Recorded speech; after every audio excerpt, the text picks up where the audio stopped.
Welcome to NoteLab Mode. Today's deep dive is brought to you by CloutFit.ai. It's a really groundbreaking platform connecting influencer outfits directly to your product inventory. Basically, it makes their content instantly shoppable. So, more sales, higher order value for your business. To learn more, just visit CLOUTFIT.ai. And before we jump in, definitely share this deep dive with friends who like to stay well-informed and subscribe to NoteLab Mode wherever you get your research fix. Today, we are plunging into some incredible new research. It's the McKinsey Technology Trends Outlook for 2025. And this isn't just, a simple list. It feels like a comprehensive guide to innovations already changing things around us. Indeed. In this research, it identifies 13 frontier technology trends, they actually call it a baker's dozen, that seem poised to really reshape global business. What I find fascinating is how they've analyzed them. They looked at innovation, sure, but also public interest, investment, even talent demand. It helps you understand not just what's new, but what's actually gaining traction, and why it matters. Right. And our mission for you today, basically to shortcut your way to being incredibly well-informed on this, give you those aha moments, help you grasp what's really important from all this research. So let's get started. Okay, let's unpack the report's, biggest star, artificial intelligence. It's not treated as just one trend. They highlight it as a foundational amplifier, like it boosts all the others. Exactly. Which, raises the big question. How's AI actually doing beyond all the hype? Well, research shows, get this, 78% of organizations are already using AI in at least one business function. That's huge. 78%? Yeah, and 92% plan to invest more over the next 3 years. But here's the kicker. Despite all that adoption, only like 1% consider their AI deployment fully mature. 1%. That seems tiny. What does that huge gap tell us? Well, it highlights this massive headroom for transformation, right? It means companies are experimenting, they're investing, but most haven't really unlocked the full potential yet. It's like everyone's got this powerful new engine, but almost no one has built the whole race car around it. Yeah. The biggest shifts are definitely still ahead. Okay, that makes sense. And within AI, there's a subtrend that seems particularly interesting, agentic AI. The report calls it a major focus of interest, experimentation. It's about AI systems that can independently plan and execute complex stuff. Multi-step tasks, almost like virtual coworkers that don't just answer questions, but actually do things. Exactly. And what sets agentic AI apart really are its core capabilities. It can handle this long tail of unpredictable tasks, things you can't easily just code into rules. You can use tools built for humans, web browsers, things like that, instead of needing special integrations. Okay. And you can give it instructions in just plain language, like talking to a person. Plus, it generates plans that humans can actually understand and tweak. And the growth sounds explosive. Job postings up 985% between 2023 and 2024. That's staggering. We're already seeing real examples too, right? OpenAI, Operator, booking flights, ordering groceries, McKinsey's own labs automating credit memos for banks, boosting productivity up to 60%.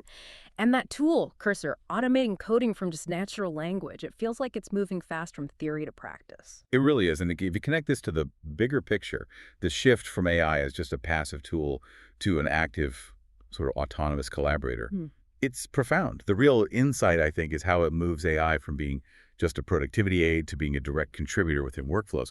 But this does raise some pretty big questions, doesn't it? About trust, governance, liability. As these systems get more autonomous and make their own decisions. Yeah, definitely new territory, blurring the lines. For sure. We're stepping into a place where that line between human and machine agency gets really fuzzy. And beyond agentic AI, the research also talks about a small model explosion. What's that about? Yeah. That basically means more accessible and efficient AI for everyone. They use techniques like distillation and quantization. Think of them as clever ways to shrink these huge AI models down. You end up with highly capable but domain-specific, smaller models from the bigger parent ones. Okay, so smaller is better here. In many ways, yes. The magic is they deliver high-quality results but use way less computing power. That dramatically cuts costs and, importantly, energy consumption. Think about Meta's Llama 3.8b quantized models. They let you do real-time language conversion right on your phone offline. No cloud costs. Wow, offline. Yeah, that really democratizes AI access, right? Yeah. Integrates it into tons of devices, smartphones, industrial gear, you name it. That is a game changer for getting AI out there. Anything else emerging in the AI space? Well, there's also multimodal AI. That's AI that can handle text, images, video, audio all at once. It's advancing super fast. Gartner actually projects 40% of iterative AI solutions will be multimodal by 2027. That's up from just 1% in 2023. 40%. That's a massive jump. Imagine an AI understanding a video and then writing a script for it. Exactly. Or generating new audio and visuals all from one prompt. It opens up incredible creative and practical possibilities. Okay, so all this powerful AI, it needs a serious physical backbone to run on, right? Which means massive shifts in hardware, starting with these application-specific semiconductors. Exactly. These are chips like GPUs and ASICs, purpose-built and optimized for specific jobs, especially the heavy lifting of AI training and inference. And the really key insight here is that the demand is so intense, the big tech giants, Amazon, Google, Meta, Microsoft, they're all investing heavily in designing their own custom chips. Right their own. Well, to optimize performance, obviously, but also to gain a competitive edge and, crucially, reduce their dependence on companies like NVIDIA or AMD. It's a strategic move for technological independence. And the scale of demand is just, well, it's wild. The research suggests demand for AI-ready data center capacity. It's set to rise 33% a year through 2030, which means something like 70% of total data center demand will be for AI-equipped centers by then. Yeah, the numbers are huge. No wonder you see companies like TSMC making massive investments, like that $165 billion commitment in Phoenix. That's the largest single foreign direct investment in U.S. history, right? It is, and it really underscores that this isn't just about technology. It's deeply tied into geopolitical strategy and national capabilities now. Okay, so powerful chips need powerful connections. That leads us to advanced connectivity. Absolutely critical. You need the pipes to handle all that data flow, and while 5G is still maturing, it's really setting the stage for 6G. What's particularly innovative, or the goal with 6G, is moving beyond just connecting devices to actually enabling sensing. Sensing, like the network itself senses things? Kind of, yeah. Becoming a large-scale sensor system in its own right, allowing the network to sort of see or understand its environment. That's the vision. That's a massive leap from just faster downloads. And we're also seeing growth in network slicing, projected up nearly 50% in 2025, plus private wireless networks taking off, and even direct-to-satellite becoming real. Exactly. Look at SpaceX's Starlink, over 7,000 satellites now.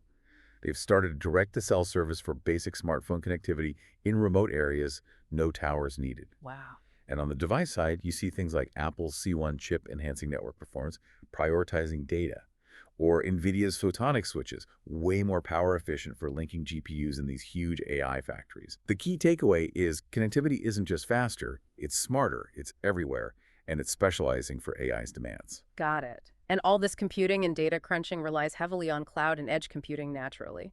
But the explosive growth of AI is really shaking up every layer of that cloud stack, pushing infrastructure hard. Totally. To handle the computing constraints, companies are literally relocating or expanding data centers to places with more reliable power. And they're getting creative with things like liquid cooling, even using AI itself to manage thermal systems more efficiently. So the bottleneck isn't just processing power anymore, it's actual power and cooling. Pretty much, yeah. Energy supply and heat dissipation are huge challenges at this scale. And here's something really interesting. Growing demand for sovereign clouds. What's driving that? Right. This is all about keeping data and compute local within specific national or regional borders. It's driven by security concerns, compliance with data privacy laws like GDPR, and, frankly, rising geopolitical tension. Makes sense. You see Oracle, for instance, expanding its sovereign cloud for the EU in 2024 so European companies can process data locally. It's a direct response to those pressures. Okay, let's shift gears a bit.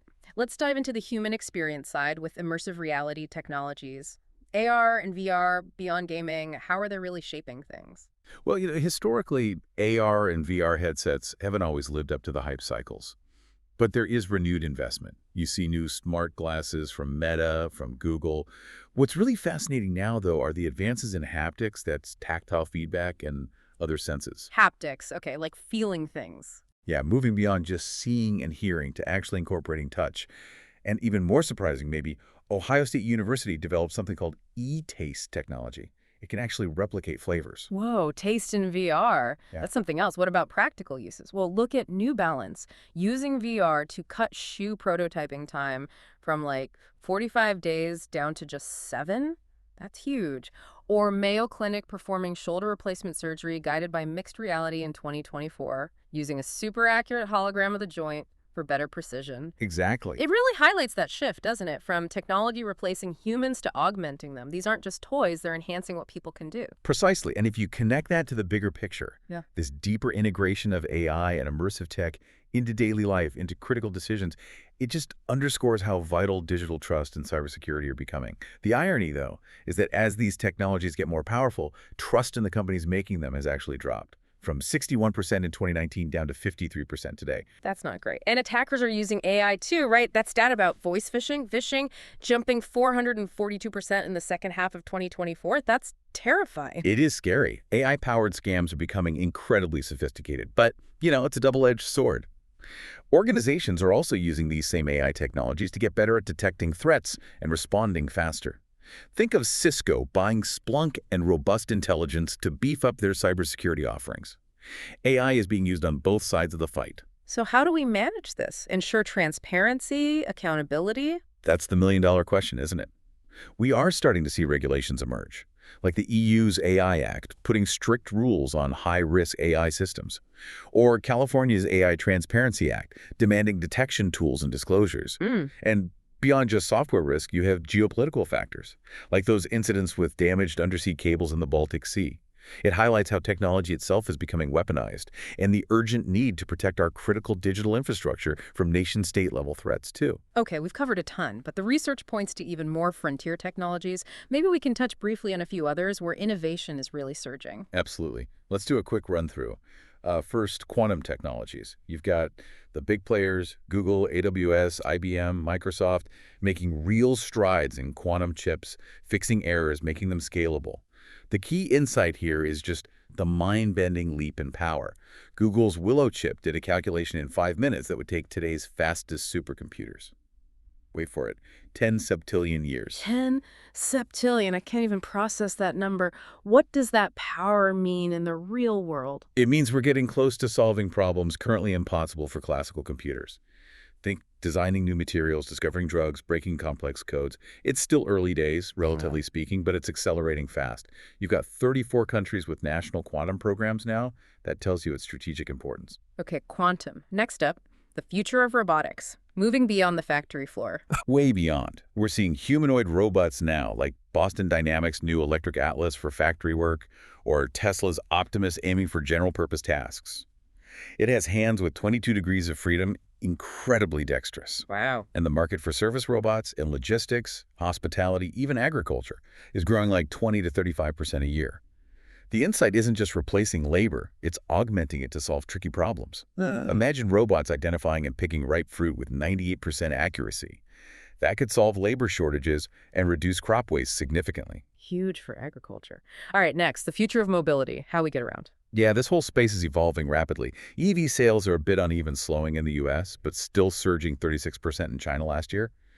But autonomous vehicles are making real progress. Waymo is expanding its driverless ride-hailing to LA and Austin now. Okay. Delivery drones, expected to be a $29 billion market by 2034. And those electric vertical takeoff and landing aircraft that eVTOLs, they're getting closer to actually carrying paying passengers. Flying taxis. And it's not just land and air, is it? Water's changing too. Right. Innovations like the Candela P-12 Nova, the world's first electric hydrofoil ferry. It cuts energy use by 80%. So the takeaway is this multifaceted future. More efficiency, new types of transport, changing everything from deliveries to commutes. Cool. Okay, brings us to the future of bioengineering. How's tech, especially AI, hitting this field? AI is just massively accelerating R&D, both in drug discovery and developing new biomaterials. It even contributed insights recognized by the 2024 Nobel Prize in Chemistry for predicting protein structures. That's huge. Wow. Beyond AI, you have CRISPR gene editing, moving from trials into approved treatments. And innovations like cultivated chicken getting regulatory approval in the US, or animal-free egg proteins made using precision fermentation. The real insight is how fast we're going from discovery to application in health, food, sustainability. It's incredible. Okay, finally, let's touch on the future of energy and sustainability technologies, because all this tech needs juice. A lot of juice. Electricity demand has surged, and data centers are now one of the biggest drivers of rising global power consumption. So it just highlights the absolute urgency for low-emission power systems. Hydrogen is getting a serious look for decarbonizing tough sectors like heavy industry. And nuclear power is making a comeback, attracting global attention. You have 31 countries committed to tripling global nuclear capacity by 2050. Tripling nuclear. Yeah. The really profound takeaway here is that tackling climate change, empowering our tech future, they're two sides of the same coin now. It's driving massive energy innovation. Looking across all these trends, the speed of innovation, how interconnected they all are, the potential to solve big problems, it really does feel like we're on the verge of something major. I think so too. If you connect it all to the bigger picture, the global tech landscape is shifting in these really significant, intertwined ways. The companies that will succeed, that will shape the future, are the ones that can navigate this rising complexity with focus, with agility. The ones that can scale these emerging solutions and, importantly, build trust.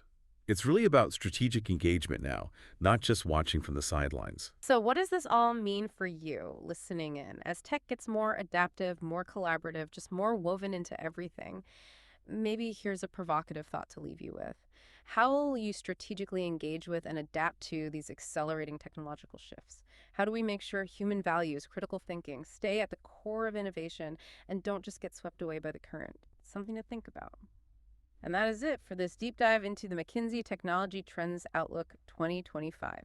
A huge thank you for tuning into Note Lab Mode. We really hope you feel better informed and maybe even more curious than before. Don't forget to share this deep dive with others who love to learn, and definitely hit that subscribe button so you don't miss our next exploration into groundbreaking research. Until next time.